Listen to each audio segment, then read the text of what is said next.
This is a seated hamstring curl with pause reps. This variation is designed to increase hamstring tension, improve control, and reduce compensation by slowing the movement and pausing where your hamstrings are doing the most work. If you're new to hamstring curls and you haven't already mastered the standard seated hamstring curl or need a full in-depth tutorial for setup for these, check out our demo video for that. I'll link it in the upper right-hand corner. A seated hamstring curl primarily emphasizes your hamstrings, but you will still use your calves, especially the gastrocnemius, so don't feel like you're doing something wrong if you feel that. Now, because your hips are flexed in the seated position, your hamstrings begin the rep in the fully lengthened position, which we know through research is highly stimulative for muscle growth and hypertrophy when controlled properly.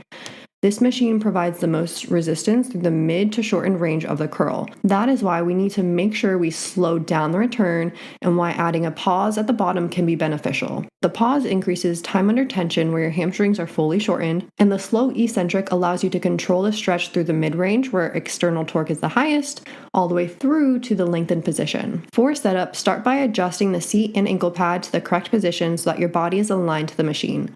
Once again, if you don't know what that means or how to do that, check out our full in-depth video that talks over proper setup for the seated hamstring curl. Then lower the thigh pad so it sits snug against your quads, just above your knees. It should feel secure. You want your femurs running parallel to each other with your toes and knees rotated up, pointing towards the ceiling. Sit tall with your back firmly pressed into the back pad. You want to brace your core and push your arms firmly against the thigh pad. From the starting position, we want the hamstring maximally stretched, and to initiate the rep by driving your heels down and back, curling your leg beneath you. As you reach the bottom, hold this position for 2 seconds. Then, after the pause, slowly return to the top over 4 to 5 slow and controlled seconds, controlling the stretch as your hamstrings lengthen. Maintain tension the entire way up, stopping just before the weight stack touches.